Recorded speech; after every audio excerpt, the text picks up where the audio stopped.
Punta muna namin sila para mapasahod. At sila Kuya Aris na bali din kasi ano ngayon, Sabado. Yung mga ibang tao naman may kanya-kanya din namang pangangailangan. Kaya kailangan natin ibigay yung sahod nila.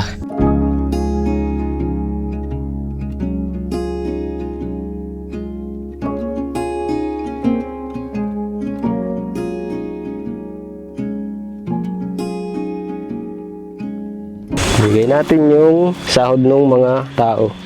7, 8, 9, 10.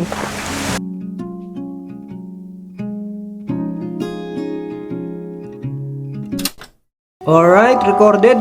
So yun, kumusta kayong lahat muna bago ang lahat. And then, ngayon ay oras natin dito sa Taiwan. Ay mga lang pala ng oras sa Pilipinas dito. So ano na, alauna na. And then lalabas kami ngayon. Pero ayun nga, nakatanggap ako ng message o tawag sa ating mga kasamahan, kay JM, kay Rans, about sa mga gumagawa doon sa lupa natin. So sabi nila ay kinakailangan na daw ng karpentero ng mga arawan ng kanilang sahod. Dahil ayun nga, nung unang araw na paggawa nitong mga arawan, baka nagtataka kayo bakit may arawan, akala ko ba porsyentuhan sila. Bukod daw po kasi sabi ni Kuya Aris at ni Kuya Mike, yung mag-aarawan dun sa maghuhukay, di ba? Kapag may bako, dapat may hukay yon. So, bukod daw yung paghuhukay, arawan daw yon. So, hindi ko alam kung tapos na nila ngayon, pero parang tapos na lahat ng gilid. Pero nung first day nila, pinasahod ko na agad sila ng pang 3 araw kasi kailangan daw nila ng pera, so binigay ko. And then, buhat nung umalis kami doon, 6 days na silang nagtatrabaho. And then, kailangan na daw nila yung pera dahil uuwi sila bukas dahil linggo, Saturday ngayon. Ay, ano ba ngayon? Friday? O, Saturday na pala ngayon. So, Saturday, bukas, uuwi sila dahil linggo, pahinga. Kailangan nila ng pera para sa pamilya nila. So, sabi ko, kay Rans, ipapadala ko yun ngayon. And then, sila Kuya Aris naman ay gusto rin daw sa ating bumali ng 10,000 pesos. So, before kami umalis, nakabali na sa atin sila Kuya Mark at Aris ng almost 20,000 pesos. And then ngayon, babali daw ulit sila ng 10,000 pesos kasi uwi daw sila bukas sa pamilya nila para may uwi. So sabi ko ay magpapadala ako ngayon para sa gusto nilang balihin. May bali na silang almost 30,000 pesos sa atin. Hindi lang din talaga siguro ako hindi ko alam, sabi ko hindi ko alam kung mali ba kami o ganun talaga yung kalakaran kapag sa ganitong porsyentuhan. Pero nasanay lang din kasi ako kasi lahat ng pinagawa namin, yung sa bahay, 2 ginawa doon, magkaibang kontraktor. So ano yun, kinukuha kasi nila yung 50% ay pagtapos ng gawin. Pero syempre, naunawaan ko naman yung sitwasyon nila Kuya Mark, nila Kuya Aris na kailangan ng pamilya nila ng allowance. Alright, susubukan nating tawagan si Rans kung sasagot. Hello? JM, ano si Rans? Andyan? Nag-vlog po siya dito. Okay. So, kamusta naman sila Kuya Mark dyan? Umuwi na po sila dito. Umuwi na sila? Okay, kasi mag-alas 3. Kamusta naman daw sila? Nanot dito Ha? Okay naman po sila. Okay naman. Okay, naibigay nyo yung naibigay nyo yung binabali nila? Apo, nabigay po. Okay, pero Nag-vlog na po namin. okay, ang problema yata kulang yung kwenta nila sa araw ng mga Apo, kulang po ng 3.6. Sino nagkamali sa kwenta? Si Kuya Mark po, ang kamali po ang Kuya Mark na nagkamali. Si Kuya Mark mali sa pagkakakwenta? Mali kasi yung study. Okay, sige. Ano na lang, kailan ba sila babalik? Bukas? O sa isang araw? Bukas. Babalik din? Natin sila. Ha? Bukas babalik sila. Babalik din sila agad bukas? Linggo, bakit di sila Naman sila. Linggo, bakit di muna sila magpahinga? Linggo naman. Ano nga, hapon daw babalik sila Kuya Mark eh. Bukas ng hapon. Okay, pahinga na nila yung linggo. Buti naman. Sige, ano na lang, Yes sir. okay. I-send na lang namin sa inyo. Pero pauwi na rin naman kayo bukas eh. Ibigay na lang natin bukas yung kulang dun sa araw ng mga sa mali yung pagkakakwenta nila. Okay. Nasabi ko naman kay Kuya Mark na natin ibibigay. Si Kuya Mark nang bahalang Okay. So sige. Pero okay naman sila dyan. Okay naman, wala nang problema. Wala naman, okay naman. Okay naman, okay. Sige, mabuti. Tapos na po yung Tapos na yung paghuhukay. Paghuhukay tapos na? Oo. Okay. Ano na muna? 9 days lang nila nagawa. 9 days, okay. Maganda. O sige, kayo nang bahala dyan. Oo. Okay, sige. Pahinga ko na sila. Okay, sige. Sige, bye. Sige. Sige po.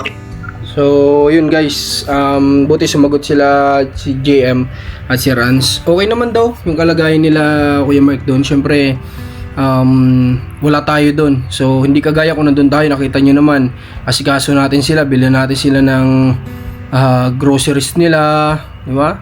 Wala kasi tayo doon, walang, hindi naman din makakilo sila Rans basta-basta kung hindi natin, kung wala tayo, di ba? So, yun na lang, at least, sana ibigay naman natin yung kailangan nila ngayong araw. And, ayun, bukas uwi na din naman kami. So, Sunday bukas, biyahe na naman tayo sa Pilipinas at back to work na naman tayo, balik na naman sa mission. And then, yun, bahala na sila Rans. Tingnan natin kung ano yung mga i-vlog nila doon sa lupa natin.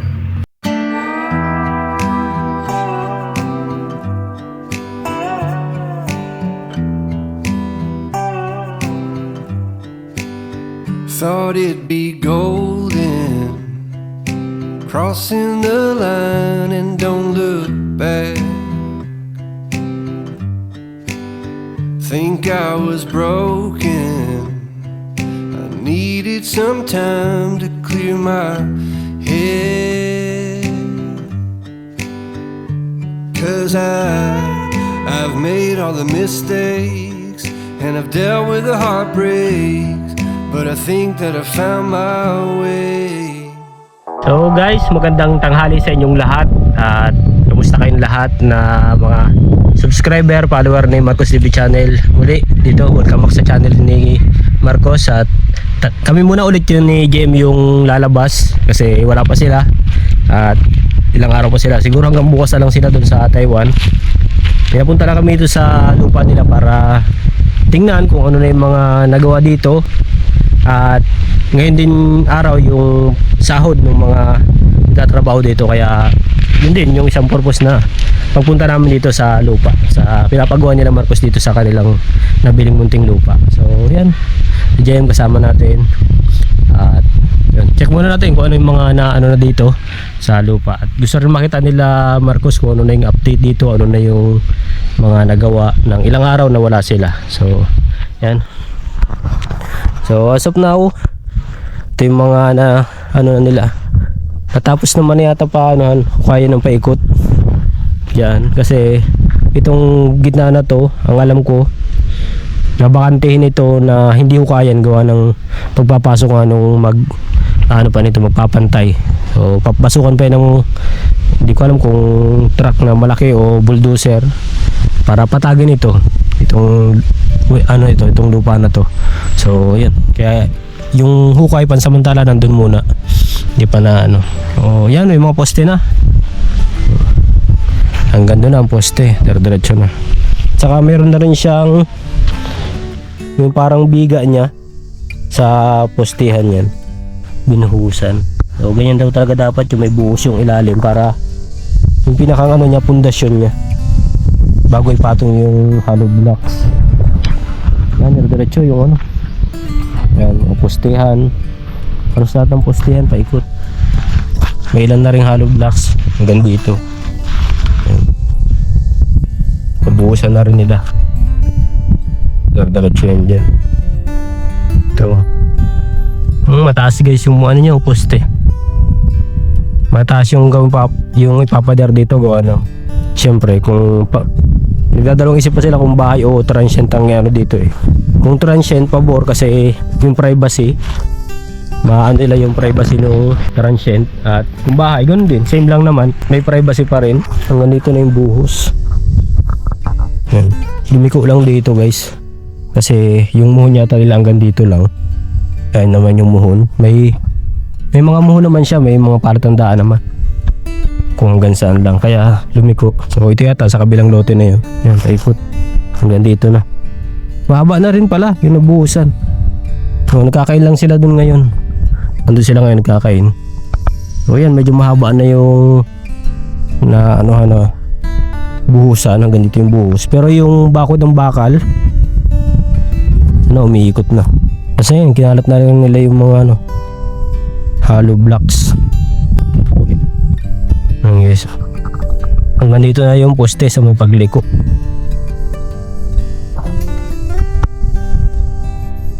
May may mga bakal din para sa ilalim. Para yung pinakampundasyon niya. Ay, galing. Ganun pala yung pag-ano ng poste. May sadyang bakal sa ilalim para matibay nga naman, hindi siya yung tutumba. Kasi may mga bakod na tumutumba eh. Pag yung, alam nyo yun, medyo gumuhula yung lupa, natumba na yung pader. So ito, sigurado hindi tutumba kasi bukod sa may pundasyon na, malalim din yung pagkakahukay. Hanggang dito yung naging ano niya, naging bakal niya. So ito na lang, isang direksyon na to. Isang direksyon na lang ito, yung kabilang side na lang. Tsaka yung pagliko doon sa may gate. Pero alam ko pa uhuli yung gate na yun eh. O yan, hanggang dito sa kanto ang naano nila. Yan, yung mga na tapos sila Kuya Mark. So sila Kuya Mark lang yata nag-ano itong bakal na to. Silang nagpo-poste kasi yun naman yung gawa nila. So yung ibang tao naman dito, ang trabaho naman nila is yung hukay lang dito. So parang bukod yung ano nila, bukod yung araw nila. Kaya yun yung papasahurin natin yung mga kinontrata nilang maghuhukay. So di ko alam, last day yata nila ngayon dito. Kasi ilang araw ng trabaho sila dito. 9 na araw dun yata. Ito na lang diretso. May mangga po. May nahulog pang mangga. Yung buhangin na ito, ang dami pong buhangin. Tsaka graba. So tuloy-tuloy pa rin yung paggawa nila. Tsaka nagkakain lang kasi tanghalian nga naman. Halos late na nga, mag-alauna na halos. Late na sila. Materialis natin. Yan, meron pa tayong semento. Alam kung ilan ito. Okay na. May 5 peraso pang semento. Tapos kukulamber. Meron pa rin. Ay, mga bakal dahil. Yung bakal marami pong pagagamitan yan. Sa ilalim, saka sa ano rin, dun sa pinaka-poste mo. Dahil pa. Dahil materialis. Yan yung hus na binili natin. Ginagamit nila doon. Tapos dito. Pagka kailangan nila dito, lang nila yung hose dito, nililipat lang dito. Pero pagka yung ganito, tanghali naman, at hindi naman lang kailangan tubig dito, so dinadala nila doon sa tinutuluyan nila para may pangkaligo din sila, may pangligo, pang ano, kung ano pwede nilang doon, panghugas ng plato, okay naman. Hindi na lang pinahagip yung puno kasi sayang din naman kung mahagip siya, puno ng mangga. Yan, ito lang yung pagliko, hanggang yan lang. Gate na yung harapan na yan. So, ang hukay na lang yata nila is isa. Ay, ito meron na, ito na lang isa. 2, 3. Bali 3 na lang. Mga 3 poste, 4 na poste ganyan. Ang gagawin nila. Malapit na, matatapos na guys. Counting kembot lang. Counting case na lang patapos na to. So, antay lang natin sila, nagpapahinga sila kumakain. At papasawaran natin sila. So, nasa akin naman ang pera, nakapagdudo kami ni JM. Ito na sa ating bag. Yung kanilang naging sahod para sa trabaho nila ng ilang araw. Wala naman na ano. Kompleto naman yung mga ano nila. Gamit. Antay natin sila, mapagpahinga lang sila. Nag-aasikaso pa yata. Nakatapos ang kumain. Pahinga din sila ng kaunting oras. Sabi ni Mark, dadamay itong mga puno na ito pag nilinis. Kasi pag dito ipwesto yung bahay, talagang matatanggal yun. Sabi ni Mark, wala naman daw problema. Kasi, yun nga, mas malaking pinsala pagka nabakura na tapos hindi yung mga puno na yan natutumba. So, madadama yung bakod sa inyong gastos nila. Mga ginagawa ng posto. Tuloy-tuloy pa sila dito. At yung mga tao yata na iba, pagtapos itong hukay, uuwi na sila. So ang matitira lang dito si Kuya Mark at si Kuya Ares na lang. Tapos depende sa kanila kung mag-add sila ng tao nila para sa makakatulong dito. So yun, kung free time din naman kami, pwede naman kami tumulong dito. Hindi naman pagka walang lakad, walang mission, so pwede naman kami tumulong dito pagka yung free time at walang ano. Ares okay naman. Kawad, okay naman kawad nila. Kasi dito guys wala na naman. Ayun kawad. Ito yung ginagawa nila, ang galing. Galing nung ano nila, yung pinaglilikuan ng bakal. talagang kinabit nila dyan guys. Mas madali. Mapapadali. Kaya tapos na kaya silang kumain. Bibigyan tayo ng sahod sa kanila. Si Kuya Mark, si Kuya Aris. So ang kakusapin na natin depende si Kuya Mark yata ang kausap nila eh. So bakit Kuya Mark na natin ibigay, siya nang bahala mag-distribute sa mga tao. Kasi siya naman yung kumuha doon sa mga tao. Sila Kuya Mark yung nagkuha ng makakatulong nila paghukay dito. Kasi alam ko bukod talaga yung mga tao ng paghukay. Kasi ang magtatrabaho lang talaga dito, papader lang dito, magbabakod sila, si Kuya Ars at si Kuya Mark lang. Hindi ko alam kung maiiwan niya itong tao na kasama sila, pero the rest uuwi yan. Tawag natin sila, pasahurin natin o nagkakain pa sila. Punta muna namin sila para mapasahod. At sila Kuya Aris nabali din kasi ngayon Sabado, so bukas pahinga nila Linggo. Plano yata nilang umuwi muna bukas kasi alam ko piyesta bukas ng Salaw. So iniimbirahan nga rin tayo. So, pero di ko sure kung makapunta tayo kasi may lakad kami bukas. So yung mga ibang tao naman may kanya-kanya din namang pangangailangan, kaya kailangan natin ibigay yung sahod nila. At si Kuya Aris, si Kuya Mark nagbali din sila, kaya bibigay din natin yung kanila. Kompleto naman na yung pinawithdraw sa amin kasi tumawag naman sa akin si Kuya Mark. Kwenta naman niya kung magkano yung sahod ng mga tao. Kaya yun din yung eksaktong amount na withdraw namin.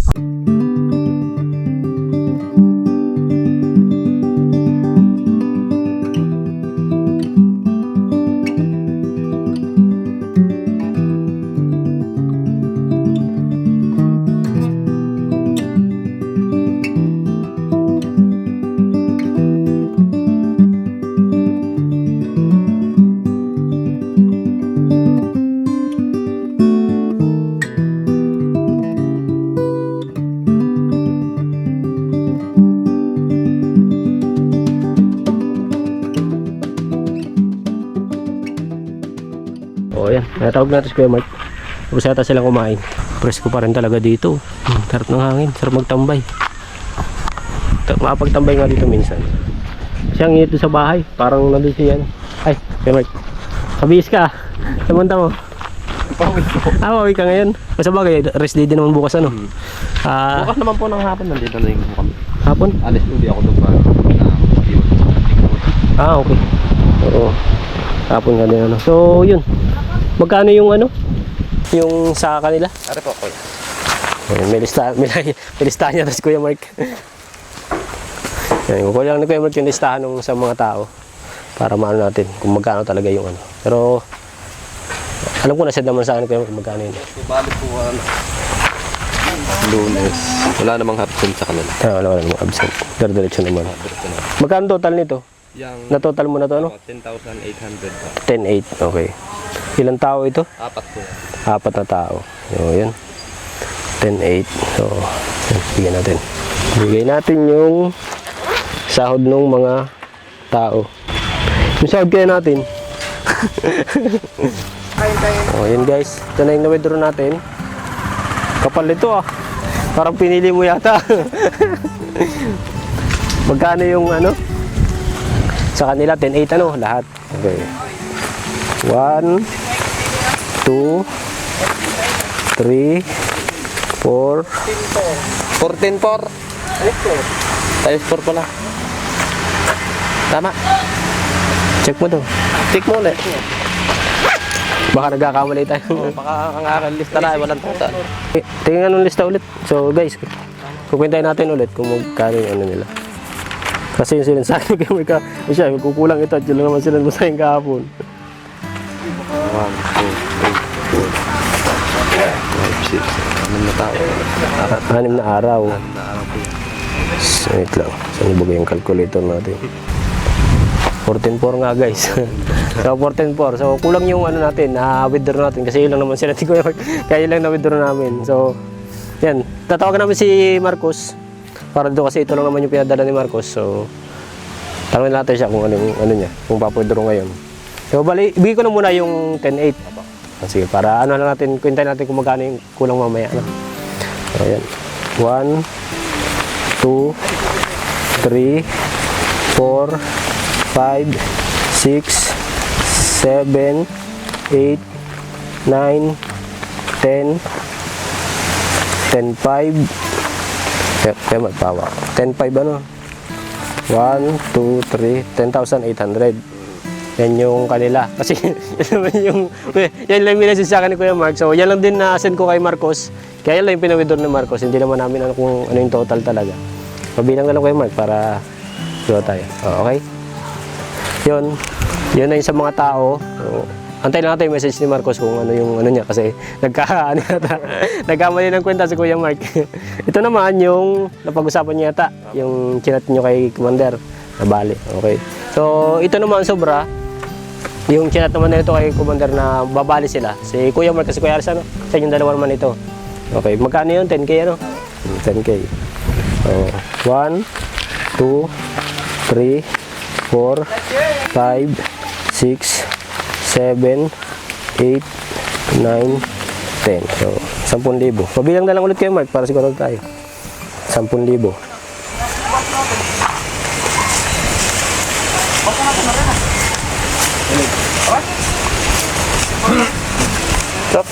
Kompleto.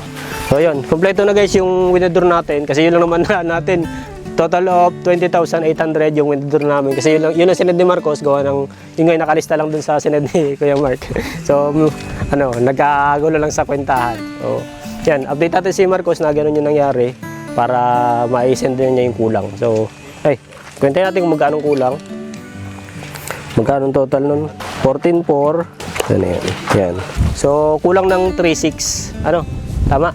Isang araw din ang Isang tao ang nawalan. Isang tao nawalan. So, hati-hatiin na muna nila yan. Tapos itong 360, ano, papa-send ko kay Marcos. Kasi ikaw na lang bahala magbigay sa mga, ikaw naman yata ang kausap nila, ano. So, sa'yo ko na lang. Kasi, di ko sure kung may ano to ngayon, gawa ng busy baga sila. So, yan pa namin, tatawag pa namin para may send. Kung may send agad, edi, bigay mo na lang sa kanila, ikaw nang bahala. Kilala mo naman sila lahat. Ayun, si Kuya Mark na lang yung kaano natin para ibigay yung kulang kasi kulang yung kwenta.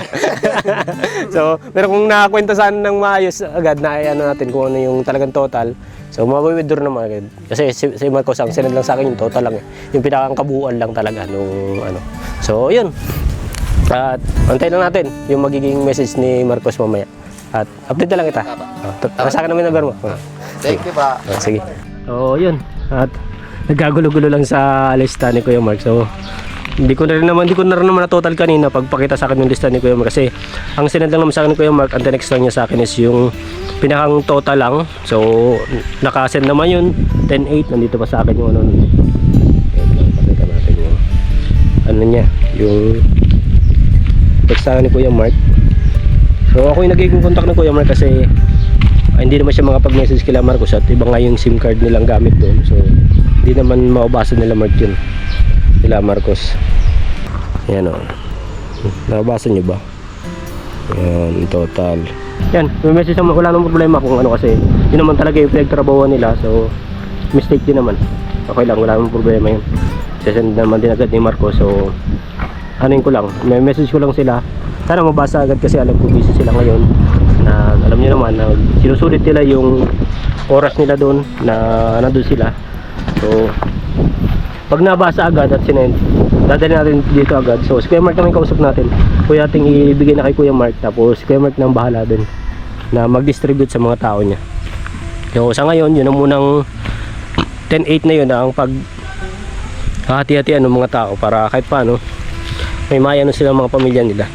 Kasi yung iba yatang tao, may mga asawa, may mga anak. So, kailangan din na lang padala sa kanila. Kaya magbigay. Pero ang alam ko ngayon yung last day, tanong pa na. Kung ano yung ano nila. Masabi ko si Kuya Mark kung kailan. Ay, mamaya na pala. Mamaya na nga. Tanong natin mamaya. Kung, ano, para alam din natin kung hanggang kailan yung mga tao niya. Pero ang alam ko, last na nila itong araw na ito ngayon eh. Tapos na sila. So, itong harapan naman, di ba naman siguro ipapahukay. Baka pag ano na yan, pagbalik na lang nila. Ipapahukay yung mga yan. So, the rest, okay naman. Naiabot naman natin yung dapat ipaabot kay Marcos. So, tatambayan mo natin yung duyan ni Kuya Mark para ano din naman natin. Kasi may duyan sila dito guys. Subukan din natin kung masarap magduyan sa kasi dito sila madalas nagpapahinga eh. Pag yung tapos ng gawain o kaya yung kakain ng tanghalian. Mapagal naman sila dito. Lalo ngayon sobrang init. Sarap mamahinga. Yata yung pang ano nila, panghakot ng semento. Pagkakahalo ito na gagamitin. Ngayon duyan nila guys. Ngayon pala yung pwesto dito. So inano ko muna si JM kasi may inasikaso lang si JM saglit. Ano muna, babalik muna sa bahay kasi may nakalimutan yata. Ako muna nandito. Nabalik ko lang saglit sa JM. Mamaya nandito din naman yung tao. At may inan lang. So kaya naman at naibigay ko naman na yung dapat ibigay kila Kuya Mark na yun nga yung binabali nila na 10k tapos yung 10.8 na lista ni Kuya Mark. So ayan, nagkaano pa, problema pa dun, pero hindi naman siya totally problema. Ano lang siguro sa pagod din na ano ni Kuya Mark, sobrang sa pagod din siguro ng pagtatrabaho dito, hindi rin nakwenta ng maayos. At yun, hindi ko naman kwenta kasi total nga lang binigay sa akin ni ano eh. Hindi ko sure kila sila Marcos kung may lista sila. Kasi alam ko nag-iisa din sila doon kung ilang araw yung tinatrabaho ng mga tao dito. Hindi ko lang sure kaya malalaman natin mamaya pag message ko sa kanila kung ano yung ano nila. Pero yun naman talaga yung kailangan maibigay din kasi kulang talaga sa lista. Kwenta ko rin. Kita nyo naman yung mga dinouble check natin, dinouble ano natin na kulang talaga.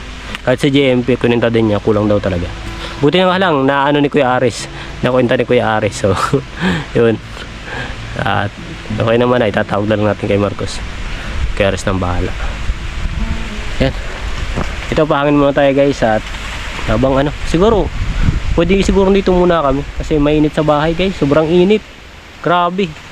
Sabi nga namin pag nagbibiron nga kami doon nila Mac at lahat kami nasa baba nakatambay doon sa baba pag wala kaming ginagawa. So ando kami sa baba lahat, nanonood ng TV.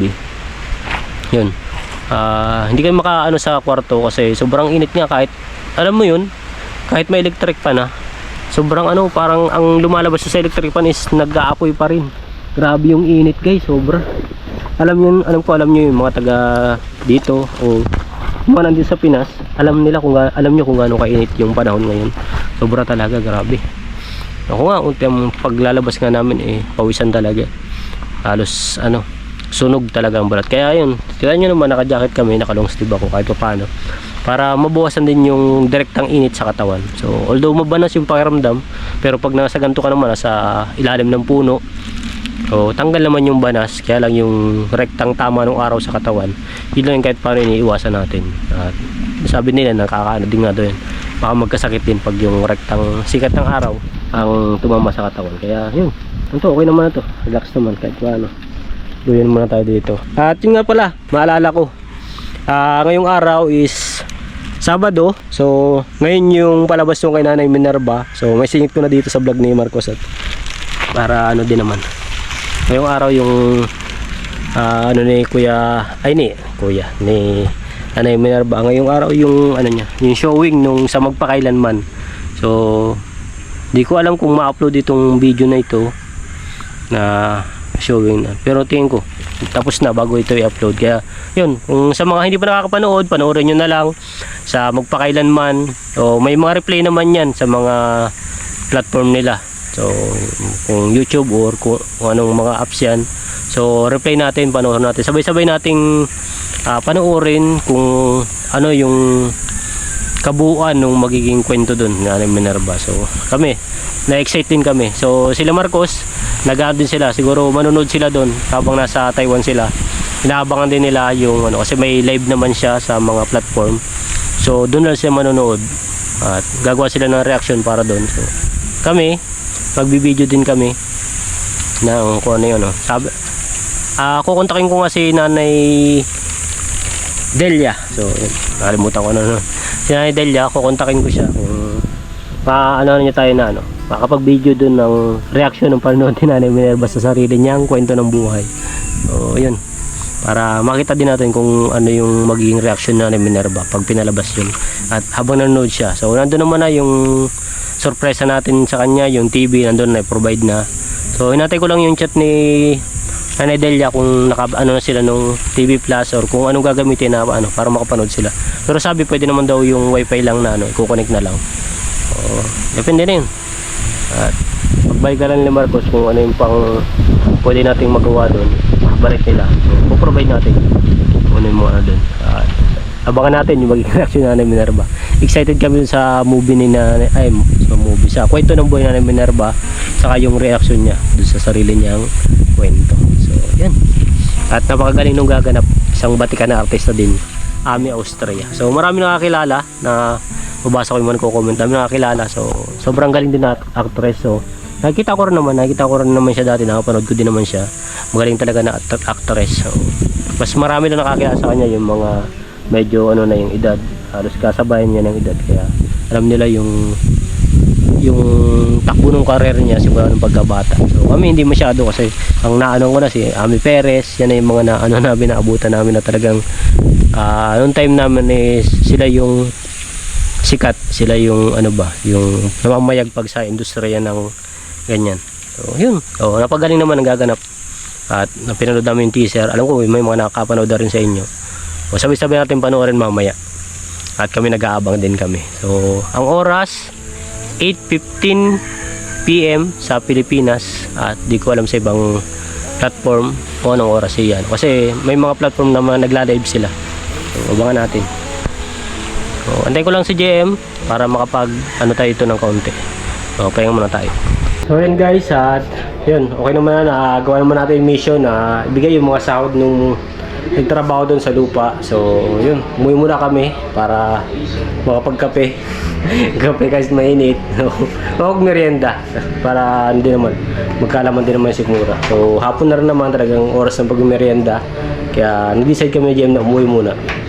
Tutusin ayaw pa sana bumalik, gawa ng napasarap yung pagtatambay namin doon. Gawa ng yun nga, ang presko, sarap ng hangin. Kaya lang is mag-edit pa rin si JM, kaya nag-decide na kami na bumalik na lang muna. So siguro bukas na lang pag magtambay kami doon. Pag ganito pa rin kainit yung panahon, balik kami doon, tambay kami. Habang wala pa rin naman sila Marcos. So yan, yun lang yung update natin ngayong araw na to, yung vlog natin. At pinasuyo ni Marcos para may abot yung mga sahod nung kasi kailangan din nila yun. So yan, kita-kita lang ulit sa sunod na vlog. Baka sunod nandito naman na sila Marcos. So siya na ulit yung magpa-vlog sa channel na ito. So sana panoorin niyo pa rin. Yun, mag-ingat kayo palagi and God bless.